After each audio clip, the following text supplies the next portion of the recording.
everyone. Welcome back to the L.A.M.E Book Club podcast. My name is Melissa. I'm Ellie. And we are continuing our indie book month this week. This week we are going to be talking about the Elegy of Twilight by Angela Ford. I'm very excited to jump into this. But before we do, just a quick recap. Last week we talked about A Cursed Kiss by Jenny Hickman. If you haven't already listened to that episode, go do so, please. Jenny was kind enough to join us and do an interview on that episode, so we got to pick her brain, learn a little bit more backstory about the book itself, and then we also do a quick summary for that one. We'll be doing the exact same thing today, and Angela was so kind to meet with us and talk with us about her book. So at the end of this episode, the interview we did with her will be attached to it also. So you don't need to do anything. It's going to automatically go into that. And real quick, I have a question for you. Yes, what was your favorite part about Angela's interview? I loved learning about how cool she was as a kid. Mine too. That's mine too. Literally, she was incredible.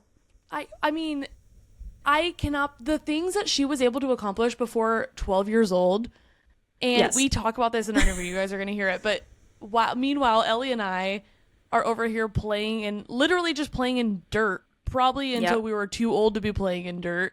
It's amazing to me how people can be the same age, yet be in such different places in life. Yes, I agree. Although, so I was talking to my husband about our interview with her because it was just so neat to hear kind of a piece of her life. And I was saying, like, I feel like a couple of these authors we've interviewed already, they've mentioned when they were kids, like, they didn't like the ending of a book, so they wrote something down to change it or, like, write fanfic about their version of the how books. They wanted it to and end. I was like, yeah. And I'm like, that's so telling of what they would pursue in the future, and that's so cool. And I was like, I mean, I was like playing in dirt and whatever, but I also was a little artist when I was growing up. And I remembered reading like princess books and not liking the illustration. And so I would like draw my own princess books. And I was like, also telling because I grew up to be a designer. So I just think it's really neat that like pay attention to the little things your kid does because that might be their lifelong passion. I am so nervous for what that means for me. And you were doing what? What wasn't I doing? But mostly, honestly though, that's so true because I just have always been one to like attention, and I think she's everything meant for the I stage, did, people. and here we are now as an adult making a podcast to post on the internet. Honestly, that's cool. That's so neat. But you've said neat a lot this morning. Is that the word of the day? Oh no, I didn't notice that. No. I'm sorry. That wasn't, I'm not trying to be, no, it was legitimately just a question. I wasn't trying to call you out. Nothing's neat. All right, let's get into the Elegy of Twilight. Are you doing the summary or am I? I will do it, but before we do so, really quick, just thank you guys for being here. If you haven't already followed us on Instagram, please do so. It's at L.A.M.E Book Club Pod. Same thing for YouTube. And also, if you could leave us a review on Apple Podcasts, we would greatly appreciate it. But we appreciate you guys all being here. We do have so much fun doing these, and especially this month, like getting to read books and talk to the authors of the books. It's been really inspiring as a consumer of books to meet the faces behind the words, and it just makes me excited all over again about reading, and I hope that it's doing the same for you guys too. But yes, with that, we will jump in to a summary, and I'm going to also caveat this by saying this is a very high level overview. We wanted to give you guys an idea of the book and what happens without spoiling everything for you, and also without talking about necessarily the ending as well. So just because if you haven't already read the book, this is not gonna, like, there's still plenty to read. This isn't going to ruin it for you. There's not like, oh, now you don't need to, but we wanted to be able to give a little bit of context behind our conversation with Angela, and also just kind of give you a little bit more than what the back of the book would say to kind of pique your interest as far as reading it. Yeah, so we leave plenty to be desired, and it's very neat. As Ellie would say this one.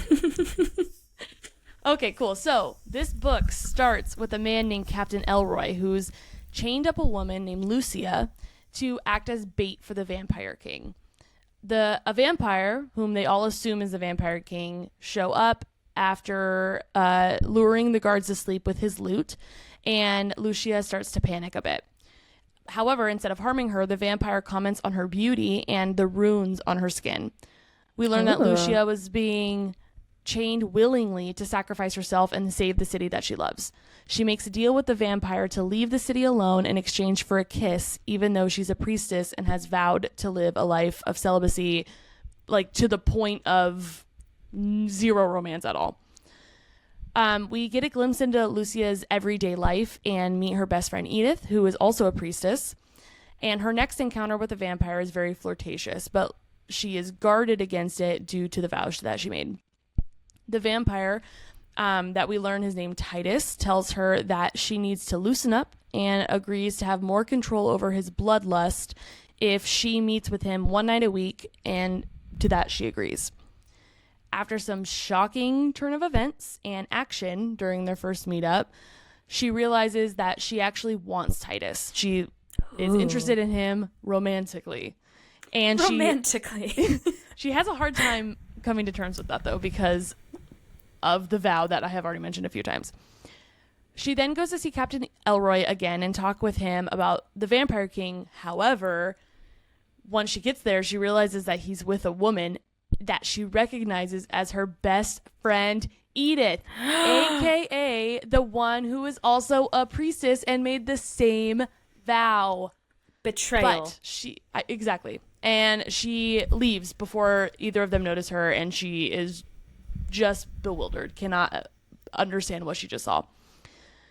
Her suspicions, this whole time too, she's kind of had it like in the back of her mind that she's been a little bit suspicious of Titus because he showed up when they were trying to capture the Vampire King. So part of her has been thinking that he is, and then the more she gets to know him, the less she's starting to think that. So at this point in the story, she's really not thinking that he is anymore. And because of that, she agrees to help Captain Elroy to try and capture the Vampire King again as by being bait. Wow, that sentence was a little rough on the delivery, but I think you guys got the gist of it. A little staccato, but I got it. This time, someone else shows up, though, when they try to capture the Vampire King, and this new person warns her about Titus. So she is all kinds of confused at this point. She goes to see him, and Titus tells her about his past, and they grow closer as she's learning more about him. That night, Lucia is woken up by screaming and wailing, and she finds a priestess with her throat ripped out. And you'll have to read the book to find out what happens next and how it ends. But this story was very fun to read. It's I love a good vampire book. I'm always down for that. And I know these creatures are not like vampires in the traditional sense, but that is where Angela kind of got her inspiration for creating them. And we also do go into a little bit more with her in the interview. So with that being said, everyone, it's interview time. It's interview time. So take a listen to our interview with Angela Ford. Hi, everyone. So we are here with Angela Ford, who is the author of the Elegy of Twilight. We already briefly went over the summary, and now we are excited to go ahead and jump into some questions. So Ellie, do you want to go ahead and take it away? Yes. First of all, Angela, hi. Thanks for being here. Thank you. Okay, so I'm going to softball some questions and then we'll get into the nitty-gritty stuff. But number one, if you were stranded with one movie, one book, and then one snack, what would those items be? Okay, this is a really hard one. It's always so difficult to whittle down to just one thing. I was thinking about books, and I'm going to go with The Hitchhiker's Guide to the Galaxy, just because it's just kind of fun and lighthearted. I mean, the characters is in serious trouble with the world ending, but still, it's really kind of funny to read. And so I think that would be something that would be hilarious to be stuck with. And just like not make me think about the situation. And then for movie, I'm going to go with Pitch Perfect. just because I love that movie and it's just really fun. I've watched it over and over again, and it's hysterical. I love the music. I love the mashups. I love the singing and the dancing. Like it's just girly. It's fun. So that's what I would go with. And as for a snack, I'm really torn with this, but I would have to go with like some cheese from Trader Joe's and then crackers. Because I love cheese. That's nice. Angela, you are my girl. Number one, I'm down for Pitch Perfect any day. I love that Yes. movie. The jump scare in the beginning with her puking, I just could not. That sold the whole movie for me. And then cheese, absolutely yes. Yes. Honestly, anything from Trader Joe's, like Yeah. they are, It's a dangerous place to go. they've Yes. absolutely. I saw something that said like if a restaurant just sold Trader Joe's like hors d'oeuvres, that place would be popping, and I absolutely It's agree. so true. Yeah. Warm me up some frozen pot stickers. I'm happy. Ex It's yes. Honestly, easy. they also have Get it. these and it's honestly like nothing extraordinary, but I've never found a place that makes them as good as Trader Joe's, but it's like like a dessert treat, I guess. It's just chocolate covered peanut butter pretzels, but Ooh. it's milk chocolate first off, which for me is 10 out of 10. And I don't know, it's just because it's their milk chocolate and like their peanut butter pretzels, it just tastes so much Yep. better than any other ones I've had. So So good. fair. Awesome. Okay, so next question, Angela. When did you start writing? Officially, I started writing when I was 12. I remember, so I Wow. was homeschooled and I have four sisters, and so there was always plenty of time to get into shenanigans.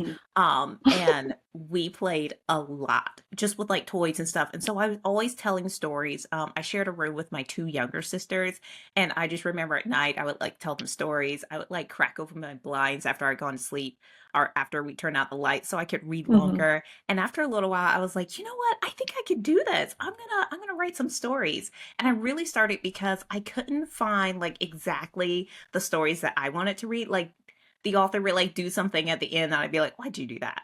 Or like the Yeah. characters would do something crazy, and I'd be like, you could make smarter choices. And so I was like, okay, I'm gonna write. And so I started, and my very first book I wrote is The Five Warriors, which is actually out and published. Not that 12-year-old version, but I redid it like 50 times.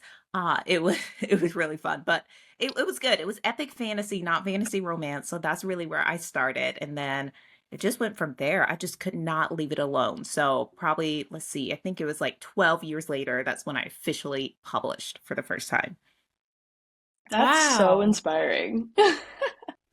I always, like anytime I hear about anyone, it's like, oh, I started writing when I was like you like 12 or 11. I'm just like, when I was 12, I actually don't even want to say on the internet like what I was doing, but it wasn't writing books. That's for sure. So very jealous that it was your childhood and that I don't have something cooler to say like that.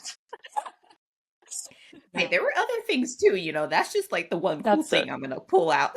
That's I that's true. vividly remember at 12 years old mashing up a bunch of sticks and mud and leaves inside of a Yes. bowl and trying to sell it to my grandparents as a soup. So you lived better, I think.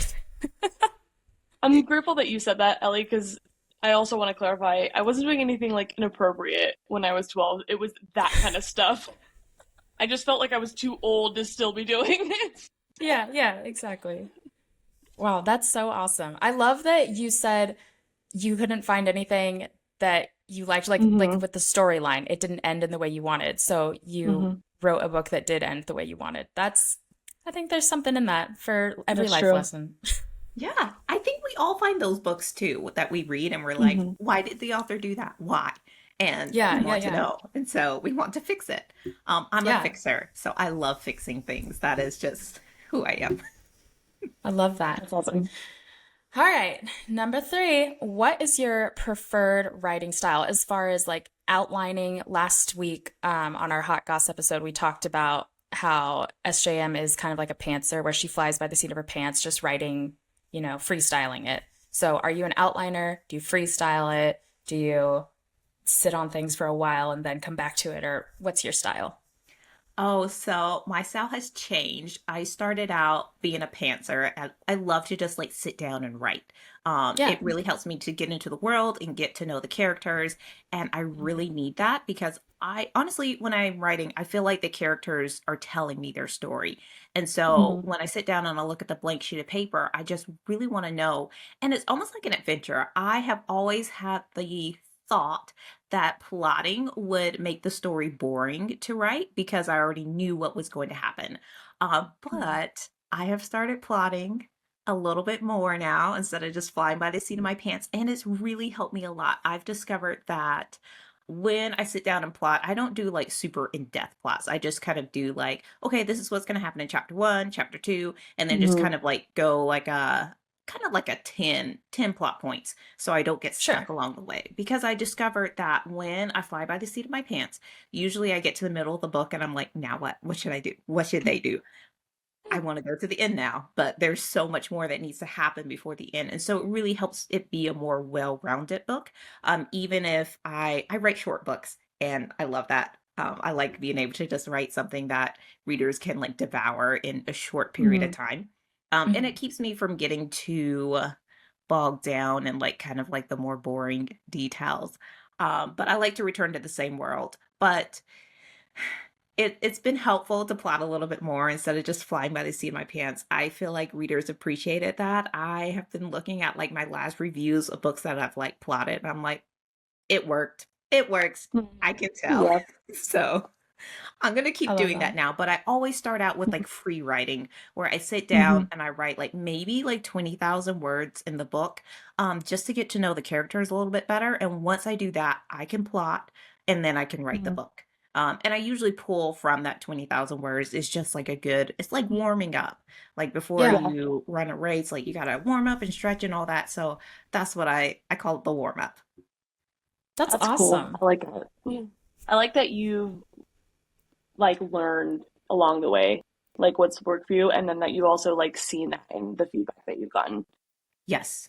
Yes, that's Yeah. huge. Awesome. Can you talk to us a little bit about the signed bookshop? So like how you got started, what you do for other authors, stuff like that. Yes, I love this one. This was actually my husband's idea, which is so wild. Okay. So back in, let's see, 2020, like just when like COVID was really just like kicking off, I like just got married. And so um I I was selling books and I told my husband like I wanted to sell more signed books. And so we Mm-hmm. kind of like I set up the shop and I did like a little pre-order run and started like selling signed books. And the first one I sold, it was a paperback. It did not go well at all. Um and then the second one was Music of the Night and that one just went wild. It was absolutely crazy. And by that time COVID had hit and like my husband had been laid off and he was at home and so he was like, we should do book boxes for this. And I was like, okay. And so he started making candles and we started putting like book boxes together and it went crazy. I was like, this is actually a thing. And other authors were like coming to me and they're like, hey, like, how do you do these like signed books? How do you do like these book boxes? And after a little while, I was thinking about it. I was like, you know what? We could do fulfillment for authors. Like they could send us their signed books and we'll just fulfill them. And so I Mm-hmm. like looked into it and I set up the shop and kind of like we kind of did like all like the back end, like the nitty gritty things like, okay, like we want to take 20% of the revenue and we want to do payouts and how do we like figure out all like the tech details of that. And then I like went to my author group and I was like, hey guys, I'm setting this up. And they were like, we're in. Like it was just like there was no convincing needed, just like nothing at all. It was just like, oh, you're doing this? Okay, we're in.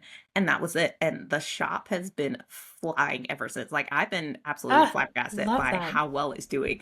I'm like, there's such a demand for books. Like it really like my problem now is just like keeping inventory and being like, okay, send more books, send more books. Okay, they're gone. Send That's more books. awesome. Readers really want this. They were like blowing up my inbox with like out of stock notifications. So please send more books. And it's really fun.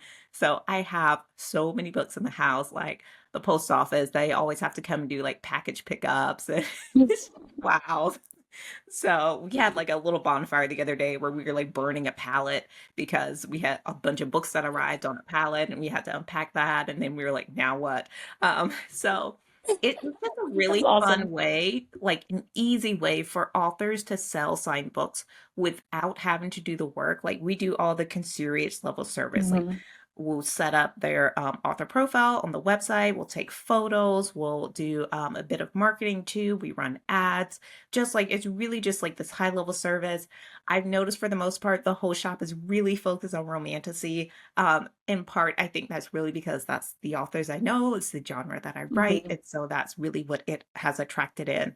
But so those kinds of books, and then really beautiful special editions.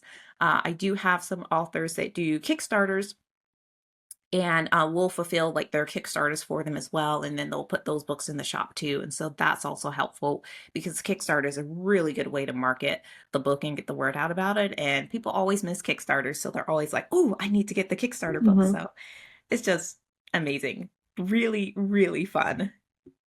That's I love awesome. I that. love that was your husband's idea. That's so Yeah, cool. yeah, it's great. He's like the king of packaging. It's really funny The because king of every time I packaging. look at reviews, people are like, "It arrived perfectly, was packaged great," and I was like, "That's my husband. That's what he There does." he is. There it is. Love it. That's awesome. Okay, on the note of romantasy, Mhm. if you personally could not write romantasy, what genre do you think you'd immediately default into writing? Okay, this is easy. I probably write cozy mysteries, paranormal, that kind of stuff. Yes. It's hysterical because I know I write fantasy and I write romance, but I read crime, thrillers, mysteries. That's what I actually read. And so like all of my Yes. books have a little bit of that like tilt to them, but I really want to go into that a little bit more, but like keep Yeah. it in the fantasy world because I love the fantasy Hmm. kind of Hmm. environment. There are no rules. I don't have to do research. So yeah, mysteries. That's what I'd be writing. I love That's that. awesome. Um, have you ever, this isn't a part of our questions, but just me, have you ever considered just writing a crime thriller mystery book? Yes, I have. I am working on a series right now.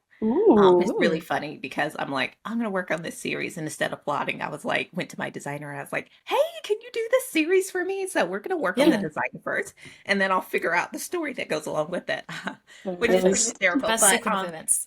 it's almost like a cozy mystery vibe. It's not quite crime, but I will get to that part. I think it's more like kind of like Indiana Jones vibes, but Okay. Uh-huh. we'll see how it goes. I plan to do a full 12 book series. So I'm really excited about that. Amazing. Well, you guys heard it here first. That's so Did. cool. That's so cool. Oh my gosh, I can't wait to read it. Um, yep, Melissa, you're up. Oh, cool. Okay, so I know we just were talking about crime, switching gears a little here a little bit. What do you feel like led you to probably fantasy first since you started reading or writing when you were younger and then into romantasy? Yeah, so fantasy, I read a lot of fantasy books growing up. My favorite authors, I mean, I read C.S. Lewis, I enjoyed that. I read Mm. Tolkien. And then I also read Brian Jakes. And so he writes like the Redwall series, and it's just this Okay. collection of books with like these animals that are always fighting against these other creatures that are like trying to take over their abbey. And so it's really cute, like really hysterical. So I love those and I love the vibes. I love the way they make me feel. And so I actually did start out when I was writing, I really tried to write like contemporary and I could not figure it out. Like every time I got Mm. started, like something was wrong. I just couldn't figure it out. And I was like, fine, I'll just stick with fantasy. I'll stick with the fantasy world. Maybe I'll try like contemporary some other time. And so that's really where it started. And then epic fantasy because I love that. I love like the whole underdog, like coming out to save the world, like magical weapons, magic, all of that. And then like a really like epic conclusion with like a twist that you didn't see coming. And it's just really Hmm. exciting. So I started that and I wrote that for a long time. I did really well with it. I remember in 2018, I think that was like kind of like my big year where like I've been publishing for a few years and then like my books really took off. I think I hit like I feel like my one of my books was like in the top 50 on Amazon. Like it was just insane, just really insane stuff. Um it was great, and I hated it. I was like, I don't really like this. This is like the success that every author dreams of, and I don't love it. And I was trying to figure out what was wrong. And I was like, kept writing. I was like, I think I want more control over the Mm. whole like publishing. I don't necessarily want everything to be on Amazon. Like it's great for visibility, but I wanted more control over it. And so Yeah. that's Mhm. where like my own shop and selling signed books comes in because it gives me more the control that I was looking for there. And then also, I was writing fantasy, and I feel like fantasy was really huge at that time because we had Game of Thrones that was out, Mhm. and a lot of people were paying more attention to fantasy and shopping for fantasy because they were watching that TV show. And then once it concluded, it was just kind of like, okay, like let's move on to what's next. And then Mhm. fantasy got harder to sell actually because there weren't Mhm. as many people being drawn to it because of that show. And so I I continued to do what I was doing, but I got the opportunity to write for an anthology, and it was like you had to write a fantasy romance. It like the plot had to be centered around the romance. And it was my first time doing it, and I did it. And the editor that I worked with was fantastic, and I loved it. Like it was super easy to write. I absolutely loved it. And so I was like, you know what? I'm going to do more of this. And so I did a collection of like 6 short stories that were really focused on the romance aspect of it. And they did so much better than my fantasy. They sold so much better. They were so much more fun to write. And I was like, I'm going to keep doing this.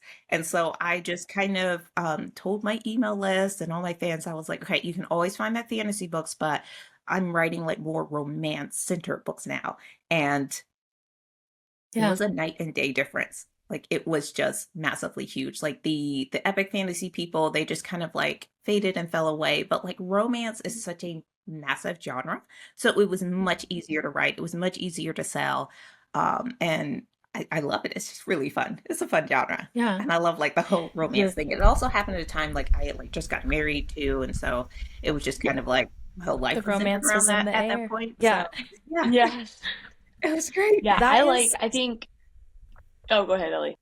I was gonna say it's so fascinating that like the the popularity of fantasy grows with what was popular on TV, like Game of Thrones. And that's crazy. And I Yes. wonder if there really are any writers that kind of like move around the trends of what TV's doing. Because I know, right now, and I was thinking about like the correlation, but right now the like beachy shows like The Summer I Turned Pretty, those shows are really big right now, like the comfort summery vibes. And then Emily Henry's uh funny story book came out, which is very comfort summer type of Mhm. book, and it's so popular. And I'm wondering if that has to do with just the vibe of TV right now, what's on, what's going on. But that's so Totally could be. interesting.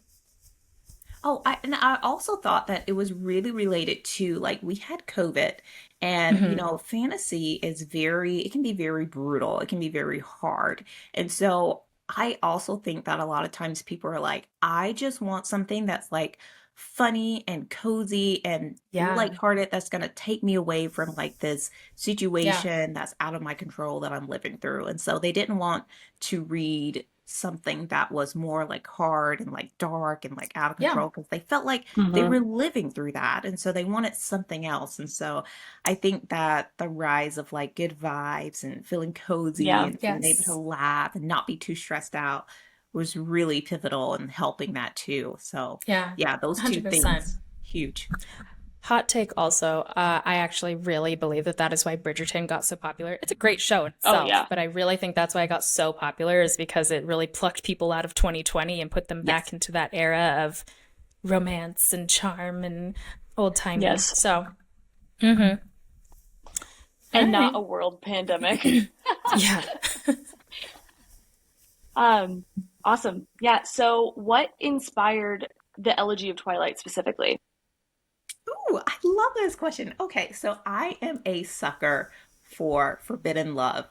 And a few Mm. years ago, I read The Ideal of You, which is actually out on Amazon Prime as a movie now. But I read that book and I loved it. And I was thinking about it and I was like, why did I love that book? And I was like, well, there was like the age gap. Like the romance was just between them was just so instant. and so Mhm. great. And I was like, well, it was almost kind of like an insta love thing. Like they had a great connection. But the thing that I really enjoyed was like all these obstacles they had to overcome and everything that was trying to like tear them apart and tear them away from each other. And so that's really what inspired it. I was like, I want to write about a couple that has like a great connection and like they should be together, but all like the external environment around them Yeah. tells them no. And so they either have to work to overcome that or just give in and just be like, okay, this is just not meant to be. It doesn't really matter if what we have is great. Like, it just, let's just kind of move on.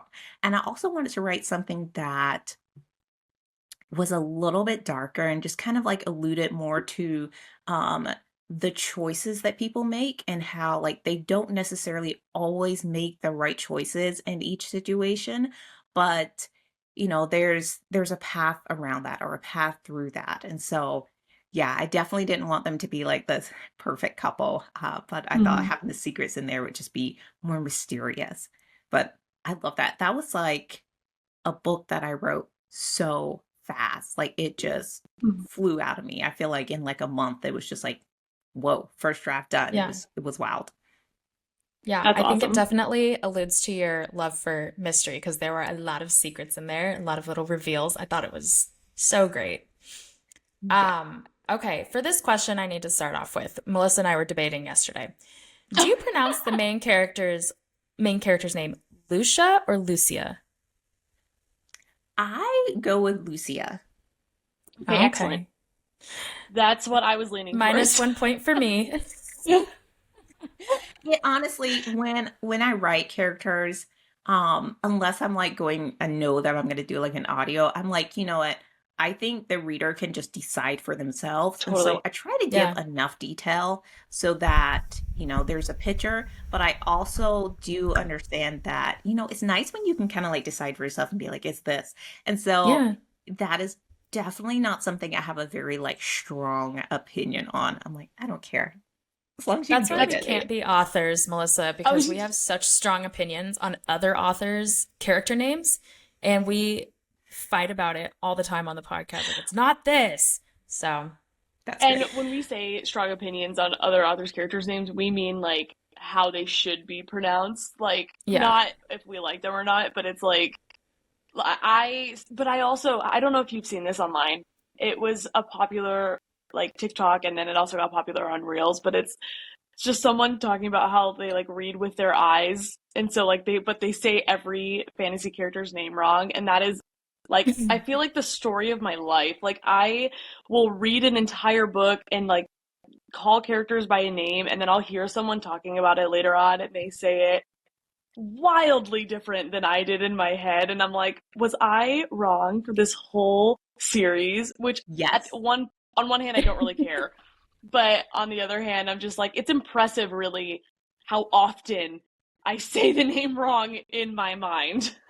Oh, I get that. I But get that. It's hysterical because I'm like, that's like one thing about fantasy, especially epic fantasy, mhm. that really gets me, like all the like different strange names that authors make up, which Yeah. is really cool, but also it makes it really hard when I'm reading. My eyes just kind of like glaze over. And so I'll see like the first letter and the last letter. And I'm like, okay, we know that that's that cool place.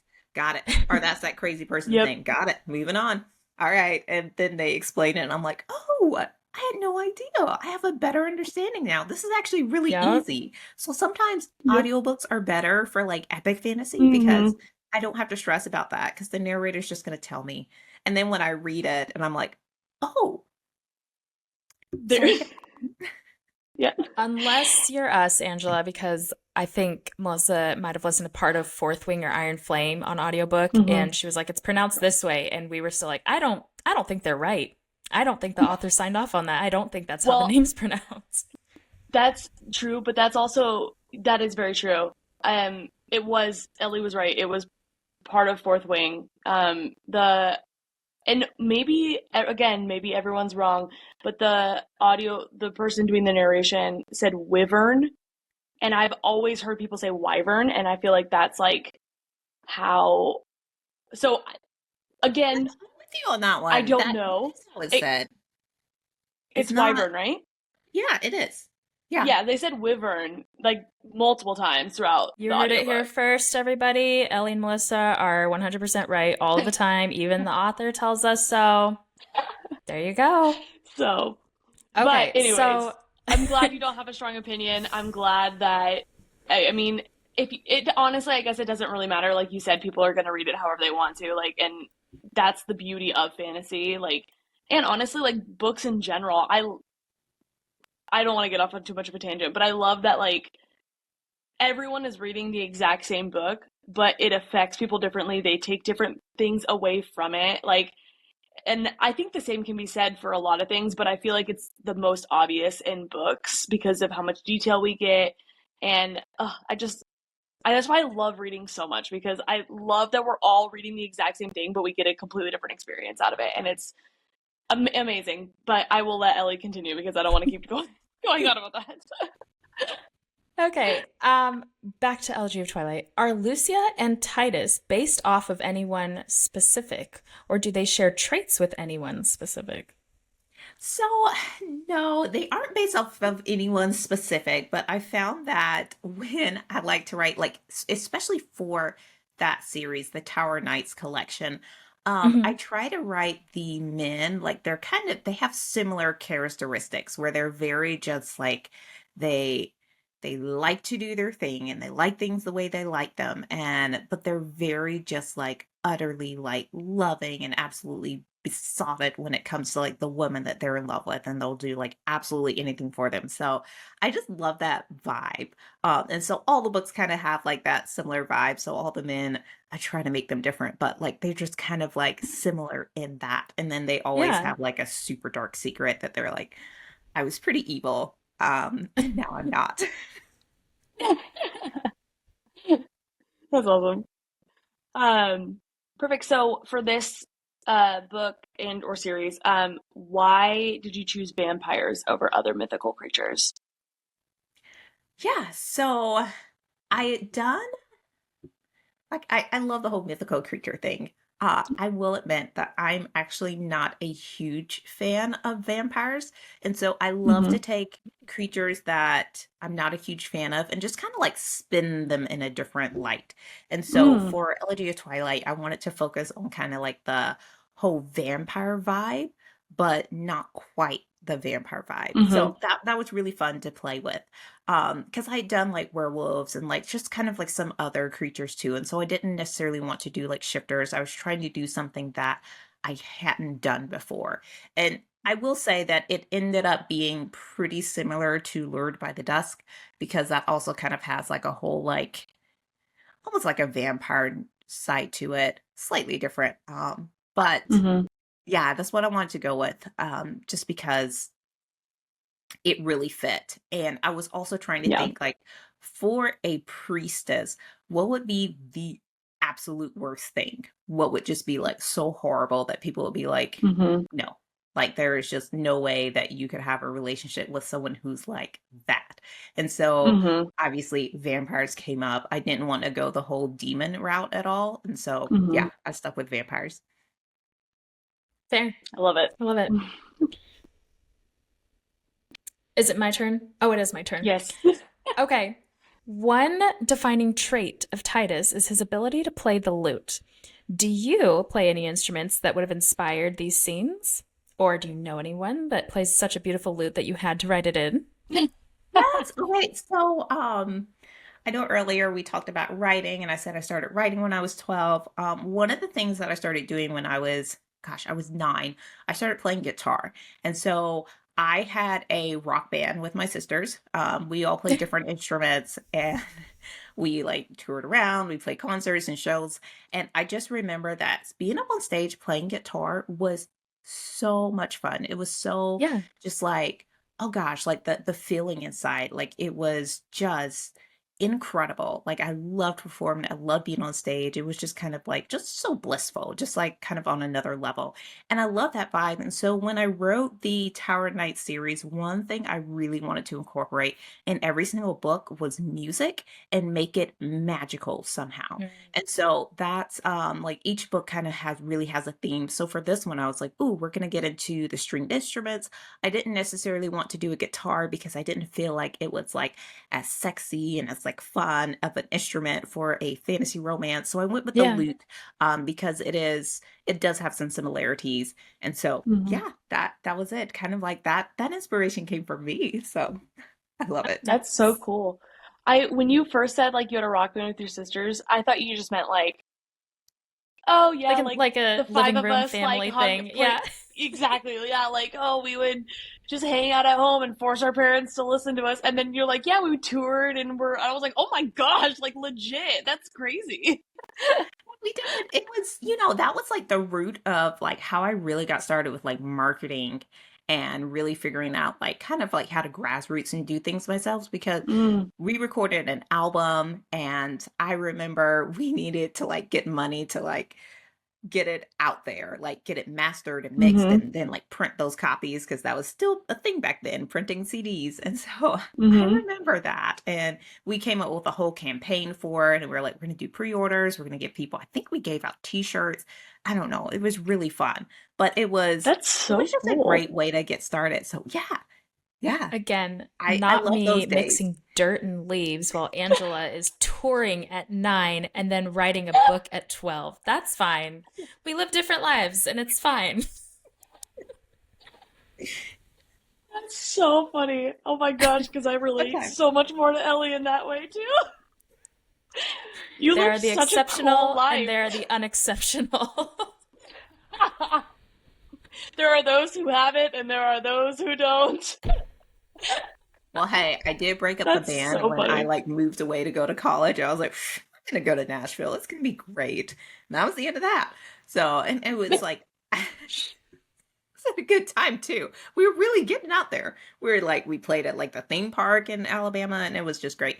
So, yeah, I love music. It's That's always been so like a part fun. of me. I still play Yeah. every now and then. I really wanted to be in the music industry, but it was just like really came down to between writing and music. And Mm. yeah, there was no money in the music industry, like unless you can really just like fly like Taylor Swift, Hmm. So Yeah, that's yeah. it. Wow. What was your Incredible.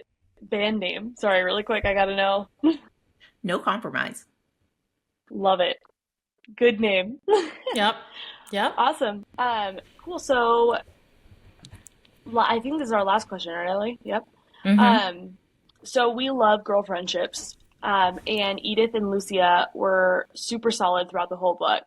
So were you tempted to create a big rift between them for like having the drama of keeping secrets, or did you know that they would always like stay BFFs in the end?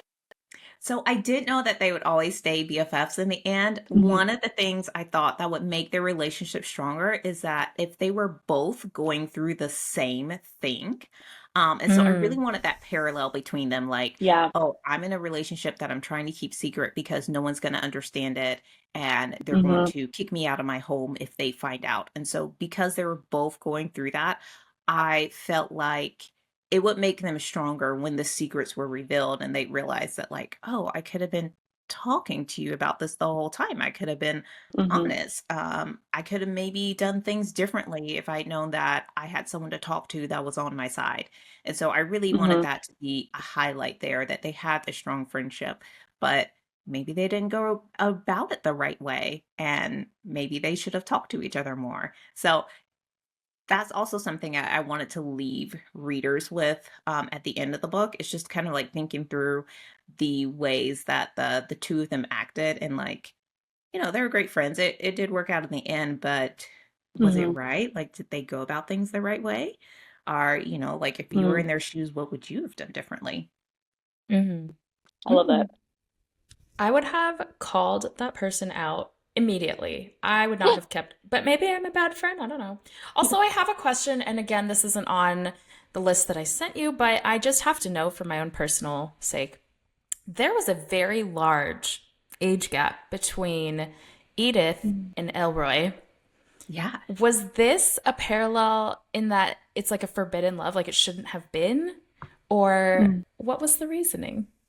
Yeah. So there's like this like older man kind of like age gap. And I was like, ooh, like I think like that actually I thought played really into like the whole forbidden part of it. Yeah. Not that he was like a cool young knight, but also that he was just like so much older. I thought that would just make it just more horrifying for people to find out. Yeah, it was. It gave me that little, it gave me I the did shock play into that. that you intended. It's like, oh. Yeah. So yeah, I did go that route on purpose. I was like, ooh, because like Lucia would just be just like, why? Yeah. And I think if it was someone younger, she wouldn't have been had such strong feelings. It would just been like, oh, okay, like I get it. Yeah. But it Yeah. just That's there so had good. to be the horror. That's true. Yeah, That and was there the was. cherry on top. Yeah. That's awesome. Well, thank you so much for joining. We really enjoyed reading the book. We have especially enjoyed now picking your brain about it. I think it's so fun to be able to understand like the process behind a book, especially one that, well, after you've read it then too, so like you understand it more. So yeah, thank you so much again. Thank you to our listeners. If you haven't already, go ahead and buy Elegy of Twilight by Angela Ford. It's a very good book. We enjoyed reading it. And now you have background on it as well, so you'll even have further insight when you're going through. But yeah, thank you so much again. Ellie, do you have anything to say as we're signing off? I don't. I think you nailed it. That's it. Awesome. Cool. Well, join us next week for our next indie author series as well. Ellie, remind me, which one are we doing next? Oh, good luck to me. I think it's the Unseelie King's Rebel. I think that's the Cool. one. I should have had that ready to go, and that's on me. So, Got you. but regardless, again, thank you, Angela, for joining us this morning. We really appreciate your time, and we hope everyone has a great rest of their week. Yep. Bye, everybody. Great.